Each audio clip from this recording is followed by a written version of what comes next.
नमस्कार। आज हम डिस्कस करेंगे हिमाचल प्रदेश जीके के इम्पोर्टेंट क्वेश्चन। और ये जो हिमाचल प्रदेश जीके के इम्पोर्टेंट क्वेश्चंस हैं ये आपके आने वाले हर एक एग्जाम में आपकी हेल्प करेंगे। ये मिशन एलाइड का पार्ट है, परंतु आने वाला कोई भी एग्जाम आपका है, चाहे वो जेबीटी का है, चाहे वो सब इंस्पेक्टर का है, चाहे वो आपका किसी और भी फील्ड से रिलेटेड है, चाहे junior office assistant, assistant professor, हर एक एग्जाम में हेल्प करेंगे जहाँ पर हिमाचल जीके पूछी जाएगी। क्वेश्चन नंबर 1 से अभी हम स्टार्ट करेंगे। बोलते हैं in which of the following district of Himachal Pradesh is gypsum mostly found. तो बोलते हैं कि हिमाचल प्रदेश के किस जिले में सर्वाधिक जिप्सम जो है वो पाया जाता है, कि जिप्सम जो है आमतौर पर वहाँ पर देखने को मिल जाता है या फिर पाया जाता है। अगर हम जिप्सम की बात करते हैं हिमाचल प्रदेश में, तो देखिए जिप्सम आमतौर पर हिमाचल प्रदेश के सिरमौर जिले में देखने को जो है वो मिलता है। ऑप्शन बी जो है वो सही आंसर हो जाता है। अब सिरमौर जिले में आमतौर पर देखने को क्या मिलता है, जिप्सम देखने को मिलता है। अगर हम जिप्सम की बात करते हैं तो देखो जिप्सम जो है एक मिनरल है और ये हिमाचल प्रदेश के अलग अलग स्थानों पर जो है वो पाया जाता है। जैसे कि कहाँ पर, डिस्ट्रिक्ट सिरमौर में ये कोरगा और बारीलेरिया में जो है वो पाया जाता है। डिस्ट्रिक्ट सिरमौर के अलावा डिस्ट्रिक्ट सोलन में भी जो है ये पाया जाता है। डिस्ट्रिक्ट सोलन में कहाँ पर पाया जाता है, तो कुठार में पाया जाता है। ये क्वेश्चन पूछा गया था कि डिस्ट्रिक्ट सोलन में कहाँ पर जिप्सम पाया जाता है, तो कुठार में जो है वो पाया जाता है। अगर सोलन के अलावा सोलन और सिरमौर के अलावा बात करें तो लाहौल स्पीति और किन्नौर के भी कुछ भागों में ये जिप्सम देखने को जो है वो मिलता है। अलग अलग ऐसे मिनरल्स हैं जो ज़रूरी होते हैं और हिमाचल प्रदेश के अलग अलग स्थानों में जो है वो पाए जाते हैं। जैसे कि कौन कौन से मिनरल हो गए, तो इम्पॉर्टेंट जो मिनरल हैं वो मैं रिवाइज करवाता हूँ। जैसे कि लाइमस्टोन हो गया। लाइमस्टोन देखिए सीमेंट के लिए चाहिए होता है, सीमेंट के लिए एक बहुत इंपॉर्टेंट माना जाता है। तो ये बिलासपुर में पाया जाता है जहाँ पर ऑलरेडी सीमेंट की फैक्ट्रीज हैं। बिलासपुर के अलावा चंबा में पाया जाता है, चंबा के अलावा सोलन में पाया जाता है जहाँ पर सीमेंट की फैक्ट्री है, और मंडी में पाया जाता है, मंडी में भी सीमेंट की फैक्ट्री है। और बिलासपुर में अगर हम बात करें तो बिलासपुर के 2 स्थानों पर पाया जाता है। एक तो कोठीपुरा रेंज में पाया जाता है और दूसरा बिलासपुर की जो बरमाणा और गग्गल वाली जो साइड है उस साइड जो है पाया जाता है। ये गग्गल एयरपोर्ट नहीं है, एक बरमाणा गग्गल वो भी है जो डिस्ट्रिक्ट बिलासपुर में जो है वो पड़ता है, तो वहाँ पर पाया जाता है। तो ये 2 मिनरल, एक तो लाइमस्टोन हो गया, एक जिप्सम हो गया, ये आपने ध्यान रखने हैं, दोनों ही ज़रूरी है एग्जाम पॉइंट ऑफ व्यू से। अगर हम बात करते हैं यहाँ से कि जिप्सम का केमिकल नाम क्या है, जो कि साइंस का एक क्वेश्चन बन जाता है, तो जिप्सम का जो केमिकल नाम है वो कैल्शियम सल्फेट है, वो आपने ज़रूर ध्यान रख लेना है।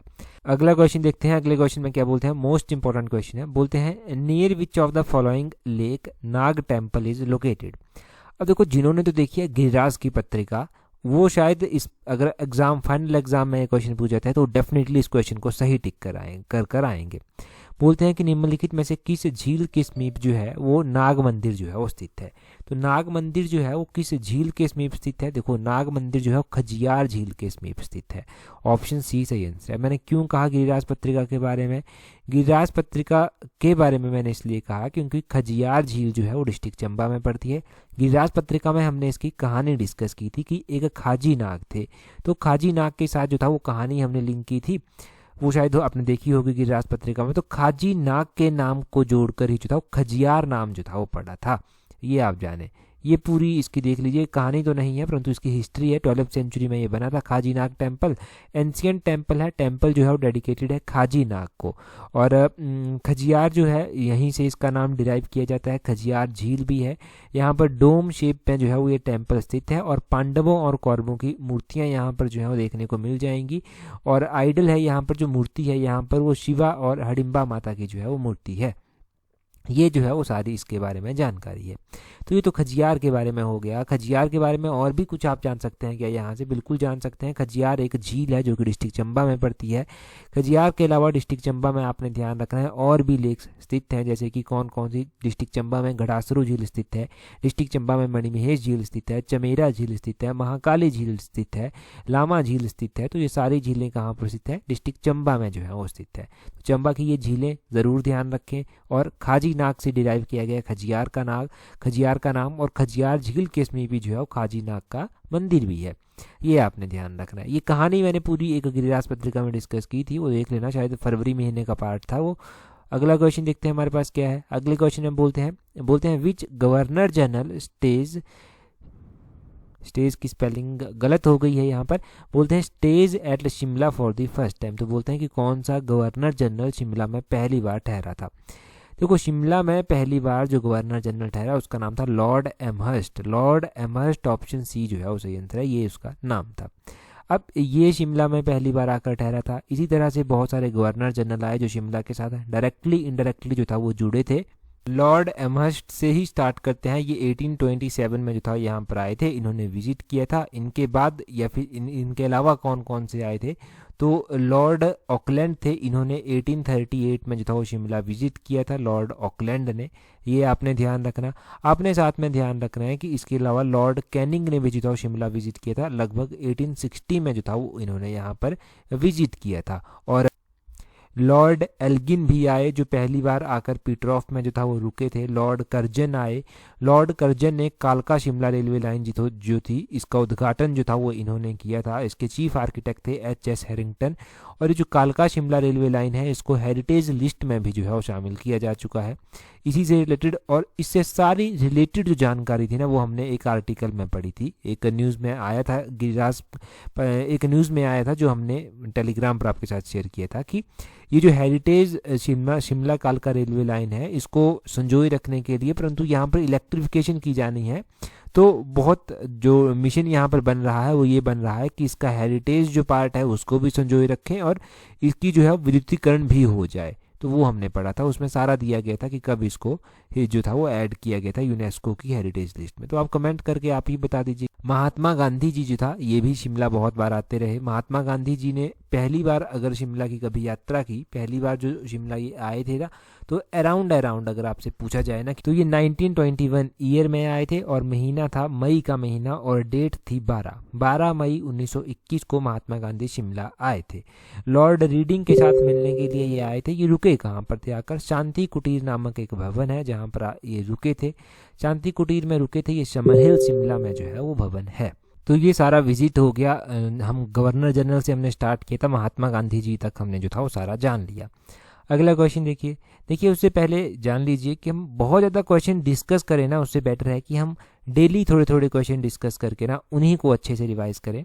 वो जो लोग डेली वीडियोस देखते हैं ना वो काफ़ी टाइम से देख रहे हैं, पिछले एग्जाम जिन्होंने वीडियो देखकर क्वालिफाई किए हैं, अच्छी तरह से जो है उस बात को समझ। अगला क्वेश्चन देखिए, बोलते हैं which political party came to power in Himachal Pradesh in 1977। अब बोलते हैं कि 1977 में हिमाचल प्रदेश में कौन सा राजनीतिक दल जो था वो सत्ता में आया था।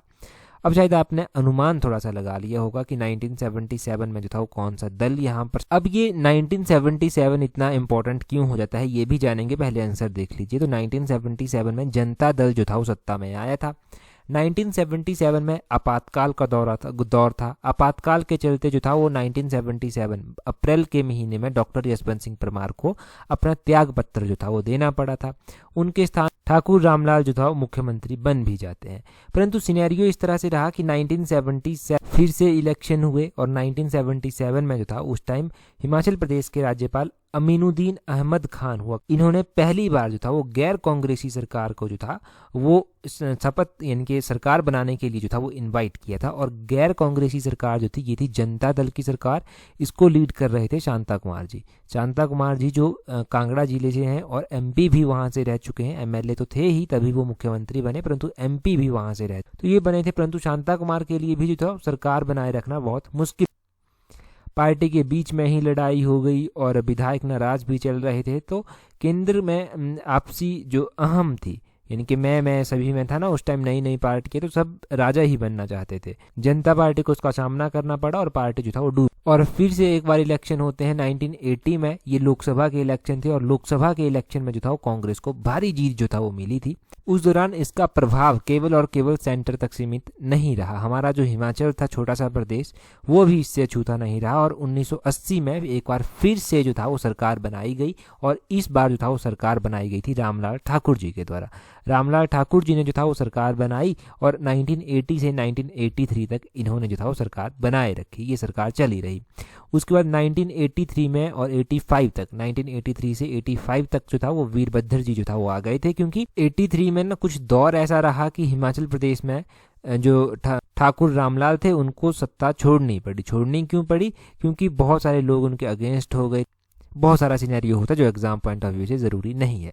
परंतु ज़रूरी चीज़ें क्या थी? ज़रूरी चीज़ें ये थी कि 1977 में पहली बार सरकार से जो था वो, जो हमारे पहले मुख्यमंत्री थे डॉक्टर यशवंत सिंह परमार, वो जो था वो इस्तीफा देते हैं 1977 में। फिर ठाकुर रामलाल जो है वो चुनकर आ जाते हैं, रामलाल ठाकुर जिनका नाम है। और 1977 में फिर से इलेक्शन होते हैं। जो आपातकाल का रोष था वो लोगों ने प्रकट किया, जनता दल चुनकर आया। 1977 से 1980 तक ये बना रहा। 1980 में जो था वो क्या हुआ, इंदिरा गांधी जो था वो फिर से लोकसभा में जब जीत गई, उनकी कांग्रेस की सरकार बन गई, भारी बहुमत से जीती। और 1980 से 83 तक जो था वो फिर से हिमाचल में एक जो बदलाव देखने को मिला था, जहां पर रामलाल ठाकुर बने थे। और 1983 में फिर से जो था वो वीरभद्र सिंह बने और 85 तक रहे। उसके बाद 1985 से 1990 तक भी वीरभद्र सिंह जी रहे थे। शांता कुमार जी दूसरी बार बने थे, 1990-92 में ये बने थे दूसरी बार। तो ये आप सारा ध्यान रखना। यहाँ से कई बार क्वेश्चन पूछ जाता है कि पहले गैर कांग्रेसी मुख्यमंत्री कौन थे, तो वो भी ध्यान रखना, शांता कुमार जी थे। अगला क्वेश्चन देखिए, अगले क्वेश्चन में क्या बोलते हैं? बोलते हैं in which year were the Punjab hill areas added to Himachal Pradesh. तो बोलते हैं कि पंजाब पहाड़ी क्षेत्रों को किस वर्ष हिमाचल प्रदेश में जोड़ा गया था। बहुत ही आसान परंतु बहुत ही ट्रिकी क्वेश्चन है। बात इस तरह से हुई कि हिमाचल प्रदेश का गठन हो गया, हिमाचल प्रदेश में जिले जुड़ते भी गए बीच बीच में, परंतु पंजाब के जो कुछ पहाड़ी क्षेत्र थे उनको हिमाचल प्रदेश में एग्जैक्टली 1966 में जो था वो जोड़ा गया था। कब जोड़ा गया था? ऑप्शन सी, 1966 में जोड़ा गया था। पूरा जानिए क्या हुआ। 1 नवंबर 1966 को पंजाब का पुनर्गठन किया गया, जिसके बाद पंजाब के कुछ पहाड़ी क्षेत्र जो था वो हिमाचल प्रदेश में जोड़ दिए गए थे। इससे पहले क्या हुआ? इससे पहले 15 अप्रैल 1948 को हिमाचल प्रदेश का गठन कर दिया गया। हिमाचल प्रदेश का जब गठन किया गया इस दौरान, तो हिमाचल प्रदेश में क्या किया गया, जो 26 शिमला हिल स्टेट थे और 4 पंजाबी पहाड़ी रियासतें थी, इनको जो था वो मिलाया गया। टोटल 30 रियासतें हो गई। इनको लेकर हिमाचल का गठन हो गया। हिमाचल का गठन हुआ। हिमाचल प्रदेश में 4 छोटे छोटे जिले हुए। ये 4 जिले कौन थे? इसमें जो था एक महासू आता था, एक सिरमौर आता था, मंडी आता था, चंबा आता था। 5वें नंबर का जिला बिलासपुर जो था वो इसमें जुड़ने के लिए उस टाइम तो राजी नहीं था, परंतु 5वें नंबर का जिला जब ये बना ना, तो ये बना 1951 में जाकर, 1954 में जाकर, सॉरी 1954 में जाकर। 1954 में इसने क्या किया? इसने कहा कि भाई हम हिमाचल में मिल जाएंगे, अब हमारा गुजारा नहीं हो रहा तो हम हिमाचल में मिलने को तैयार हैं। उसके बाद 1960 में किन्नौर ने भी कहा, किन्नौर का भी एक जिले के रूप में गठन कर दिया गया महासू से अलग कर। 1966 में क्या किया गया? पंजाब का पुनर्गठन हुआ और पंजाब की कुछ पहाड़ी रियासतें, पहाड़ी जिले जो था वो यहाँ पर जोड़ दिए गए थे हिमाचल प्रदेश में, जिसमें कांगड़ा आता था। कांगड़ा के और भी बहुत सारे क्षेत्र, लाहौल स्पीति, शिमला, कुल्लू, ये सब जो था यहाँ पर आते थे। और उसके बाद फाइनली जाकर बात की गई कि जी हिमाचल प्रदेश को अब क्या करते हैं, एक अलग राज्य का दर्जा दे देते हैं। अलग अलग कमेटीज भी गठित की गई, परंतु फाइनली बहुत सारे लोग अगेंस्ट थे इसके कि हम पंजाब में जाना चाहते हैं, हम एक अलग से राज्य बनाना चाहते हैं कुछ और करके। परंतु अलग से फिर 1971 में 25 जनवरी 1971 का दिन था, हिमाचल प्रदेश को 18वें राज्य का दर्जा जो था वो मिल गया था। ये सारे क्वेश्चंस आप यहाँ से ज़रूर ध्यान रखें। ये सारे क्वेश्चंस हो गए। अब 1948 से लेकर 1971 तक आपने 80% कवर कर लिया। 5-10% जो बचे नाम वगैरह वो हम बाद में डिस्कस कर लेंगे। नेक्स्ट क्वेश्चन देखिए। नेक्स्ट क्वेश्चन में क्या बोलते हैं? क्वेश्चन अगले में बोलते हैं Renuka in Sirmaur district, Balha valley, Nurpur falls in which of the following Himalayan range. तो बोलते हैं कि सिरमौर जिले का रेणुका हो गया, बल्हा घाटी हो गया, नूरपुर हो गया, ये हिमाचल प्रदेश के निम्नलिखित में से किस हिमालय श्रृंखला में जो है वो पड़ते हैं। आपको पता है एक तो रेणुका आ गया, रेणुका झील भी है जो कि सिरमौर डिस्ट्रिक्ट में पड़ती है। इसी तरह जो है वो बल्हा वैली आ जाती है, बल्हा वैली मंडी डिस्ट्रिक्ट में पड़ती है। नूरपुर डिस्ट्रिक्ट कांगड़ा में जो है वो पड़ता है और नूरपुर का प्राचीन नाम धमेरी था।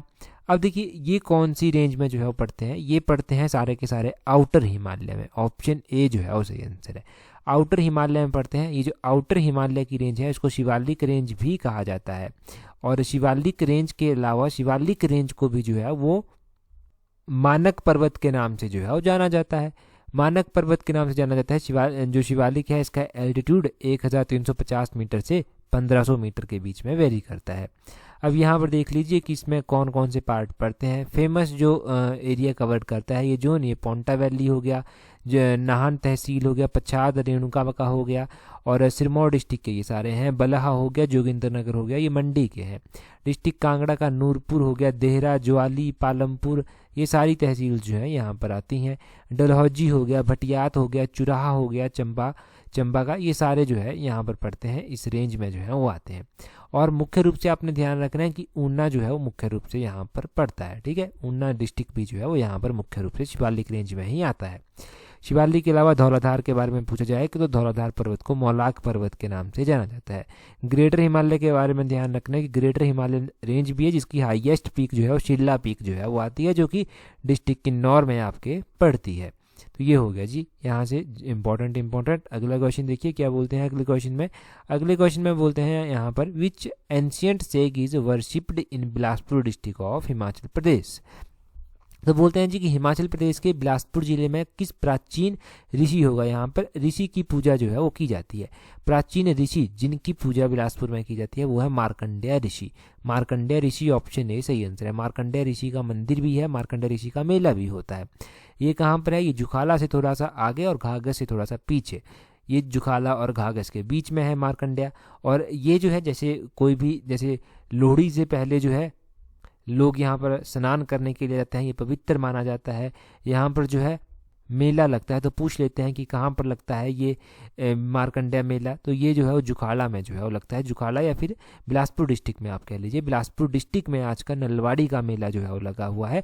नलवाड़ी का मेला जो है वो मार्च के महीने में जो है वो लगता है। और नलवाड़ी मेला जो था वो W गोल्डस्टीन के द्वारा जो था वो स्टार्ट करवाया गया था। नलवाड़ी का मेला जो है वो जो सतलुज नदी है आपकी, सतलुज नदी के किनारे लगता है, या फिर गोविंद सागर झील कह लीजिए, जो सतलुज नदी के ऊपर जो है वो बनी हुई है। और आप यहाँ से ये भी ध्यान रखिए कि हमने गिरिराज पत्रिका में कल पढ़ा था कि एम्स बिलासपुर के कोठीपुरा में बना है। बिलासपुर के कोठीपुरा में एम्स बना है। और हाइड्रो इंजीनियरिंग कॉलेज भी बिलासपुर में एक है, वो है डिस्ट्रिक्ट बिलासपुर के बंदला में। एकमात्र कॉलेज है वो हिमाचल का हाइड्रो इंजीनियरिंग कॉलेज। तो वो कॉलेज इंपॉर्टेंट हो जाता है, जो कि बंदला धार में जो है वो स्थित है। तो ये हो गया जी आपका इसके बारे में इंपॉर्टेंट। अगला क्वेश्चन देखिए, बोलते हैं हिंदी में तो नहीं है परंतु इंग्लिश में आपने देखना है, मैच करनी है। कुछ लिस्टें दी गई हैं, कुछ टर्म्स हैं अलग अलग आपके पास, इनके मतलब बताने हैं। पख्तून टर्म ऐसी है जो आपने बहुत बार सुनी होगी। तो पख्तून टर्म जो है ये किससे जुड़ी हुई है, ये होते हैं नेगोशिएटर, ये होते हैं जो शादियों के नेगोशिएटर होते हैं, उनको पख्तून कहा जाता है। और इनको कहाँ पर पख्तून कहा जाता है, खम्पा जो ट्राइब है वहाँ पर इनको पख्तून कहा जाता है। ये आपने ध्यान रखना है, पख्तून खम्पा ये नेगोशिएटर होते हैं, शादी को नेगोशिएट जो है वो करवाते हैं, शादी हो जाती है फिर। और आपने ध्यान रखना है कि तसुद तवाक्ची ये क्या है, ये डाइवोर्स का टाइप है। कौन सा टाइप है, डाइवोर्स का टाइप है। तो ये पहले के साथ मैच करेगा। अभी डाइवोर्स का टाइप है तो कौन सी ट्राइब के बीच में डाइवोर्स का टाइप है, ये सोआंगला ट्राइब के बीच में जो है वो डाइवोर्स का टाइप है। ये आपने ध्यान रखना है। और आपने साथ में ध्यान रखना है कि यनवा क्या है, यनवा एक सॉन्ग है, ये गीत है। ये भी जो है ये सॉन्ग जो है ये खम्पा ट्राइब जो है ना, खम्पा ट्राइब के द्वारा ही इसी दौरान जो है वो गाया जाता है। ये शादी के ओकेजन पर जो है वो गाया जाता है। इसमें आमतौर पर क्वेश्चनिंग जो है वो की जाती है, मतलब गीत के रूप में जो है वो क्वेश्चन पूछे जाते हैं यहाँ पर। सोआंगला ट्राइब जो है ये खम्पा ट्राइब जो है ये इंपॉर्टेंट ट्राइब है। हमने खम्पा ट्राइब के साथ साथ सोआंगला ट्राइब के बारे में भी जो था वो जाना। सोआंगला ट्राइब में जो मैरिज के टाइप है उसमें रुस्ताते ब्याह, खुआ ब्याह और मजमी ब्याह जो है वो आ जाते हैं। तसुद तवाक्ची यहाँ पर डाइवोर्स का टाइप है। और साथ में ध्यान रखना है कि पख्तून जो है वो नेगोशिएटर को कहते हैं, जो नेगोशिएट करवाता है मैरिज को। इनके बीच में एक डाइवोर्स का टाइप भी है जिसको जा छोछे कहते हैं, जो खम्पास के बीच में डाइवोर्स का टाइप है। और अलग अलग ट्राइब्स हैं, उनके अलग अलग जो है वो इस तरह के रिचुअल्स हैं, इस तरह की बातें जो है वो उनके बीच में है। ये कोड के रूप में मैच करना था आपको, तो देख लेना कौन सा कोड है। ए के साथ तीसरा हो जाएगा, बी के साथ पहला और सी के साथ दूसरा। ऑप्शन ए जो है वो सही आंसर हो गया। ये आपने यहाँ से जो था वो जान लिया, ठीक कर लिया। अगला क्वेश्चन देखिए, अगले क्वेश्चन में क्या बोलते हैं what has been the main source of information about the Ranas and Thakur of Himachal Pradesh. तो हिमाचल प्रदेश के जो राणा थे, ठाकुर थे, उनके बारे में जो मुख्य सूचना का स्रोत मिलता है वो क्या मिलता है। देखो, राणा और ठाकुरों के बारे में जो कल्हन के द्वारा राजतरंगिनी पुस्तक लिखी गई है, ग्रंथ लिखा गया है, उसमें मिलता है। बैजनाथ के जो एलोजीज मिलते हैं उनमें भी जो है उसका वर्णन देखने को मिलता है। जो चंबा में इंस्क्रिप्शंस पाई गई हैं अलग अलग, उनमें भी जो है राणा और ठाकुरों के बारे में जानने को मिलता है। तो option D all of these सही आंसर हो जाएगा। ये आपने ध्यान रखना है। अगर हम राणा और ठाकुरों के बारे में बात करें तो आपको पता है कि राणा और ठाकुर जो था ये अलग अलग तरह से जो था वो यहाँ पर राज भी करते थे। इनका अलग अलग तरह से जो था वो शासन रहता था। किसी के पास भूमि होती थी तो वो लोगों को भूमि के ऊपर काम करने के लिए जो था वो देते थे किसी को। तो इस तरह से जो था वो इनका रहता था। इनके बारे में इतना जान लीजिए, अब ज़्यादा नहीं जानेंगे यहाँ से। अगला क्वेश्चन देखिए, बोलते हैं when did the Rana of Keonthal receive the title of Raja from British government. तो बोलते हैं कि क्योंथल के जो राणा थे उनको ब्रिटिश सरकार के द्वारा जो था वो कब जो था वो राजा की उपाधि जो था वो दी गई थी। अगर हम क्योंथल के बारे में बात करते हैं तो क्योंथल प्रिंसली स्टेट जो है ये इंपॉर्टेंट है। इसके जो राजा थे, इसके जो शासक थे, उनको जो था वो राजा की उपाधि दी गई थी। राजा की उपाधि दी गई इन्हें ब्रिटिशर्स के द्वारा, ब्रिटिश सरकार के द्वारा। और कब दी गई? ये 1857 में दी गई। ऑप्शन बी जो है वो सही आंसर है। 1857 का जब विद्रोह हुआ था तो इन्होंने जो था वो अंग्रेजों की सहायता वहाँ पर की थी। अब अंग्रेजों की सहायता वहाँ पर की थी तो इसके बदले अंग्रेजों ने इन्हें राजा की उपाधि दे दी और खिल्लत भी जो था वो प्रदान की थी। ये आपने ध्यान रखना है। क्योंथल जो था, क्योंथल प्रिंसली स्टेट जो था ये किसके द्वारा स्थापित किया गया था? तो क्योंथल प्रिंसली स्टेट जो था वो गिरिसेन के द्वारा स्थापित किया गया था। 1211 में जो था वो इसकी स्थापना की गई थी। कब? 1211 में। आपने ध्यान रखना है कि क्योंथल रियासत जो था वो फिरोज शाह तुगलक के अधीन जो था वो आ गई थी और 1379 में जो था ये फिरोज शाह तुगलक के अधीन जो था वो आ गई थी। फिरोज शाह तुगलक के अलावा आपने यहाँ से ये भी ध्यान रखना है कि जब यहाँ पर 1857 का विद्रोह हुआ तो उस टाइम यहाँ के राणा हुआ करते थे संसार सेन। संसार सेन ने क्या किया? अंग्रेजों की सहायता की और इसके बदले इनको खिल्लत मिली। ये आप ध्यान रखें। और आप साथ में ध्यान रखें कि इस रियासत के जो अंतिम शासक थे वो भी इंपॉर्टेंट है, वो भी एग्जाम में पूछे जा सकते हैं। तो वो थे राजा हितेंद्र सेन। हितेंद्र सेन जो था वो क्योंथल के अंतिम शासक जो था वो रहे थे। क्योंथल के अलावा और भी ठकुराइनें बहुत सारी हमारे यहाँ पर हुई। आप मुझे कमेंट करके बता दीजिए कि धामी एक ठकुराइन थी। धामी ठकुराइन की स्थापना जो था वो किसके द्वारा की गई थी? धामी ठकुराइन की स्थापना। बाकी हमने क्योंथल के बारे में डिटेल में जान लिया। अब जो भी क्वेश्चन यहाँ से कवर होते हैं वो सारे आपकी डेफिनेटली एग्जाम में हेल्प जो है वो करेंगे।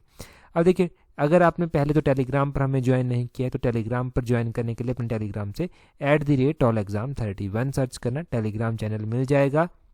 पिछले कल जो था हमने गिरिराज पत्रिका डिस्कस की थी तो वहाँ से क्वेश्चन है आपके लिए। बोलते हैं in which of the following district of Himachal Pradesh PGI satellite centre being set up. तो बोलते हैं कि हिमाचल प्रदेश के किस जिले में पीजीआई सैटेलाइट सेंटर जो है वो स्थापित किया जा रहा है।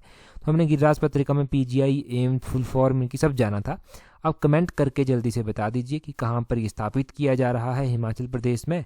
आज की वीडियो में इतना ही काफ़ी है। टेलीग्राम का आपको पता है, वहाँ पर ज्वाइन कर लेना। तो that's all for today. Thank you very much for watching and listening it very patiently.